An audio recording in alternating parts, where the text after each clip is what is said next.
29999的电摩，你觉得它是贵还是便宜呢？哎，你先别急着给我说答案啊，等我介绍完它所有的功能之后再来说它到底是贵还是便宜。五羊本田的这款电摩，我觉得它更像是一台智能电动汽车，但是它以两轮的形式呈现了，也就是说既能感受智能人机交互，又可以在两轮上感受风和自由。这可不是一台普通的电摩，它采用的是五羊本田 V-Power 全新3电系统，极速可以超过120公里每小时，0到50的加速仅需2.8秒，还有一个一键加速的霹雳模式，也就是说这台车骑起来会更像油车的感受。人机智能交互方面，除了有一个7寸的 TFT 液晶大屏之外，还配了 TFT 副屏，可以自定义显示导航、音乐、天气、胎压等等数据。整车还配备了行车记录仪，3电版呢更是有后置的行车记录仪，在一键倒车的时候，后方的视野也可以完全的在屏幕上显示。车把上这个相机的按键是可以用它直接控制大疆运动相机的，实现了跟大家 Osmo 的互联。还有无钥匙解锁，手机就是你的车辆钥匙。另外还有辅助推车、坡道驻车、一键倒车等功能。那电池其实我们最关心的还是安全问题。这台EVO所使用的电池是通过了5星级安全防护认证，当电池发热失控之后不会起火、不会爆炸。电池在经过了1500次的满充满放电之后，电池的健康程度仍然可以达到85%。1500次充放电，也就是说相当于行驶了25万公里。在3电版可以续航170公里，2电版可以续航180公里，也不用担心出门在外充不上电，只要有汽车充电桩的地方都可以给它充电。家用充电桩1小时就可以续航50公里，汽车的3400瓦充电桩一充1小时可以续航80公里。配置方面，全车大部分采用的是全铝合金锻造材质，不仅做到了轻量化，765的坐高也满足了大部分人的身高需求。静音免维护的马牌皮带传动，加上可以自动调节左右的单气前震，更好的保证了骑行的舒适性。为了提高抓地力和操控性，EVO配置是2条半热熔轮胎，还有双通道 ABS 加 TCS。大灯呢采用的是汽车级的 LED 大灯，光源强度达到了45000 CP， 夜间照明最远可达130公里。所以我说它真的很像一台智能汽车，真的没有想到现在电动摩托车也可以做得这么高科技。今天呢，我们来到了本田，但是不是拍汽车，而是拍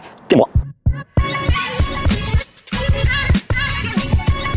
确实，这也是我第一次来本田工厂试车啊，保密的规格非常高啊。而且今天的这台电摩呢还有点不太一样，是一台跨骑。我也很好奇，玩燃油摩托的本田造出来的一台电动车会是什么样子呢？整个外观设计部分呢，就是非常标准的 Coffee Racer 的感觉。圆圆的亚克力的猪头罩，然后在侧面这里呢，我们可以看到一个后置的脚蹬，然后这个复古的头风座椅。那虽然说它主打的是复古感，但是毕竟它是一台电动车，当然是要营造一点科技的氛围感。我们再来看看细节的部分啊，前方一个全部是天使圆灯造型里面的一个远近光组，然后两条竖线一般的呢就是它的一个转向灯，前方呢还有一个圆孔，这里呢就是它前摄像头行车记录仪的位置。其实这个功能呢真的是非常实用啊，不单单是可以去记录我们日常的骑行，还有可以避免碰瓷，最重要的就是一些事故的一些判定。这些高端电动车都一定要标配这个功能啊。来到侧面的位置，我们可以看到这里 EVO 3个字母 EVO， 然后它旁边呢这里3条地方呢都是用了橙色的线条去点缀。我们可以看到侧面是整个车身呢，其实你们可以看到是非常圆润的造型，它没有棱棱角角的设计，这是设计师的刻意而为之。这里我们也看到有4个小洞啊，类似于一个田字的造型。它这个不单单是装饰件啊，它是有带4个进气风道的。然后我们骑行过程当中呢，我们可以直接从这个进气道进去，然后有助于我们电池和电机的散热。侧方面板打开，然后我们可以看到有2个充电口，然后整个的盖板阻尼感其实做的还是不错的。小的这个充电口呢是可以适合于家用220伏的一个充电功率。然后右边呢这个是重点来了 ，EVO 呢在电摩是支持汽车级的交流充电口的。然后如果说我们有条件的话，用上这个交流充电口呢，我们充电的效率呢也会更加高。尾部的造型呢一个半圆式的尾灯，然后顶配的版本上呢是标配前后双摄像头的。然后整个挡泥板呢也用一个盾式的挡泥板，然后把它的一个后转向灯呢也集成到挡泥板上了，但是我觉得位置可能是稍微有点靠下了。不过大家觉得这整台车的一个设计怎么样呢？于我而言呢，其实个非常有新鲜感的事情。毕竟呢电摩确实还是踏板比较多啊，一个现代的跨骑机车配上 old school 的风格，确实也没有什么割裂感。那我们看它到底对了什么配置？那前轮部分呢，首先用了一个倒置的减震啊，但是星数呢我暂时还是不知道的。然后目测大概是超过了40星，整个的质感呢还是做的不错的。两边呢一个类似于沙顿装饰件啊，但是工程师跟我说呢是带了点空气动力学在里面的。那轮胎方面呢，采用的是一个11070/16的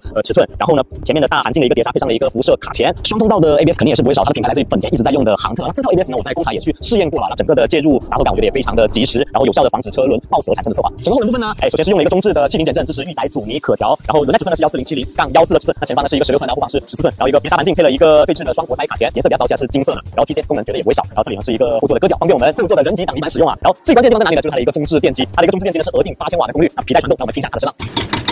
那很多女生其实很担心啊，就是骑这么一台车会不会很不协调，显得会很大步的感觉。其实这台车呢，大概就是250cc 左右的摩托机车的一个尺寸，我直接把它的尺寸标在上面了。我176身高，骑上去的感觉呢就是这样子，整个的脚掌呢是完全能落到地面上的。我猜165左右的女生骑这台车也完全没有问题。然后它的一个车身重量呢是143公斤，其实在这个级别的电摩甚至摩托车来说，并不算这么的重，所以说小个子的女生呢也很好的能驾驭这台车。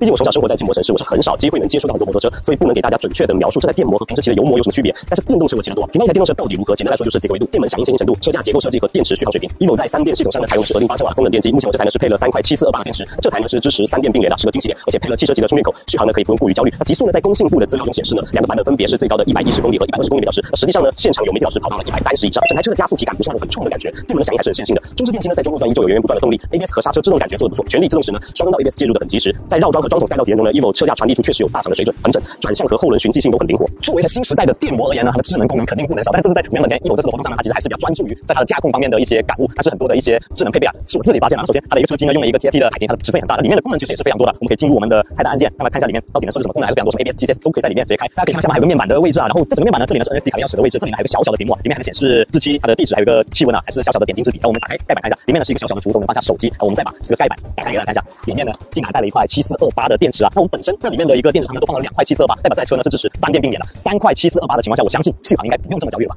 五羊本田呢今年是预计发布12台新车啊，6款油摩，6款电摩。那 EVO 呢是属于第1款电摩，它倾注了五羊本田非常多的心血啊。所以说这台车其实在我的角度来看呢，它是五羊本田定品牌基调的一台车。它整个的综合实力呢，我认为也是非常能打的。所以用的中置电机，对吧？然后它的一个双刀 ABS、TCS 各种的智能车机，它都是给你配的。那所有的评判标准呢，其实都要基于它的价格去判断的。那截止到我发布这条视频呢，它的价格已经出了。好，我就直接把我的价格打在这边，不知道大家对这台车感兴趣吗？